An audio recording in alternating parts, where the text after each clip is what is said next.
আমাদের চার্টার যেগুলো হয়েছে তারও তিনটি অংশ।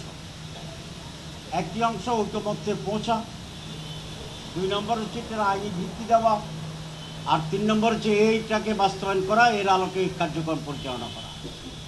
তো এখন পর্যন্ত আমরা শুধুমাত্র ঐকমত্যে পৌঁছেছি, কিন্তু এটার আইনি ভিত্তি এবং বাস্তবায়নের ক্ষেত্রে 2-1টি দল বাধা দিচ্ছে, একমত হচ্ছে না।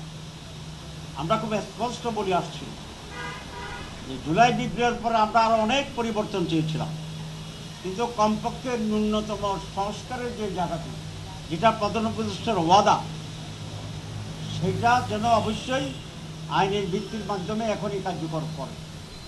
যদি তাই না হয় তাহলে রক্ত দেওয়া, জীবন দেওয়া, এটা অর্জন হবে শূন্য, অর্থহীন হয়ে যাবে। এবং জুলাই শহীদদের প্রতি, রক্তাক্তদের প্রতি, বঙ্গদের প্রতি বিশ্বাসঘাতকতা করা। আমরা এই ব্যাপারকে স্পষ্ট বলে আসছি, আমরা চার্টারের পূর্ণ বাস্তবায়ন চাই এবং এই চার্টারের ভিত্তিতে আগামী নির্বাচন হইতে হবে। 2,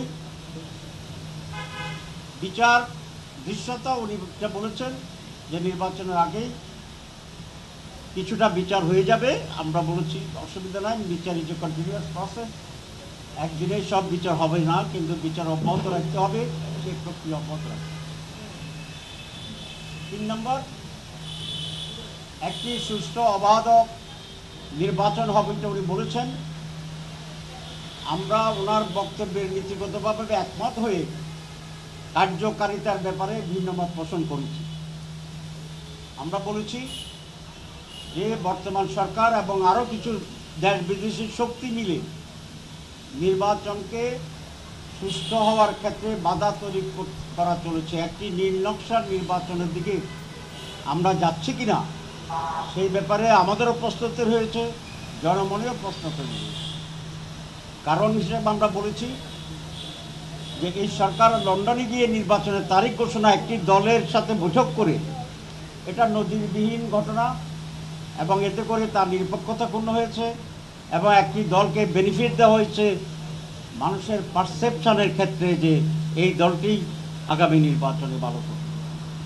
2, আমরা বলেছি যে 5ই অগাস্টে যে জুলাই ডিক্লারেশন ছিল, ঘোষণা, সেই ঘোষণাটিও সকলের সাথে আলোচনা করে ঐকমত্যের ভিত্তিতে ঘোষিত হয়নি, অসম্পূর্ণ। সেখানে কতিপয় বিষয়কে প্রাধান্য দিয়েছে, কতিপয় বিষয়কে তারা অ্যাভয়েড করেছেন এবং সেটা নিরপেক্ষতা হারিয়েছিল এবং এটা অসম্পূর্ণ ছিল।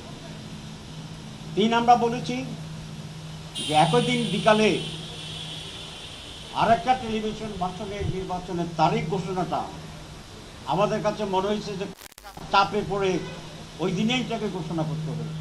কারণ 2টা মেজর ইস্যু, একটা হচ্ছে জুলাই ডিক্লারেশন, এটা খুব ইম্পর্টেন্ট, জাঁকজমক করছি, তাহলে সেদিনেই আবার সঙ্গে আরেকটা জাতীয় বক্তব্য রাখার কি প্রয়োজন ছিল। এখানে কোনো একটা চাপ আছে বলে আমাদের আশঙ্কা হচ্ছে, আমরা এটা আমাকে বলছি। 3 নম্বর হচ্ছে সরকারের উচিত ছিল জুলাই সনদের ব্যাপারে একটু স্পষ্টভাবে সিদ্ধান্ত গৃহীত হওয়ার পরেই নির্বাচনের রোডম্যাপ এবং তারিখ ঘোষণা করা। নির্বাচন ফেব্রুয়ারি রোজার আগে হবে, এই ব্যাপারে আমরা বলেছি আমরা একমত। এখানে আমাদের কোনো তারিখের ব্যাপারে আমাদের কোনো দ্বিধাদ্বন্দ্ব নেই, দ্বিমত নাই, কোনো কনফিউশন নেই। কিন্তু একটি দল নির্বাচন সুষ্ঠু করার জন্য যখন আমরা কতিপয় শর্তের কথা বলি, যেটা বাস্তব, তখনই বলতে চায় আমরা এই তারিখে নির্বাচন চাই না, ষড়যন্ত্র করছি। এই কথাটা বলাটাই একটি ষড়যন্ত্র বলে আমি মনে করি।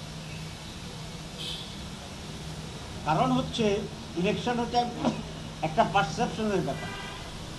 এখন উনি আজকে আমাদের সাথে বলেছে জুলাই চার্টার এটা ওনারের সাবজেক্ট এবং এটা হইতে হবে, কিন্তু এটা অর্জন না করে নির্বাচনের ট্রেন ছেড়ে দেওয়াটা এক ধরনের, আমি কি বলবো, এক ধরনের ভুল সিদ্ধান্ত। কারণ একটা দল যেভাবে চেয়েছে সেভাবে হয়েছে, তারা নির্বাচনে দিয়ে গেছে, আর বাকি সকল মেজর দল কিন্তু আমরা এই বিষয়ে এক আছি যে জুলাই সনদের বাস্তবায়ন করতে হবে, সেটা আমরা এর জন্য লড়াই করছি, দাবি করছি।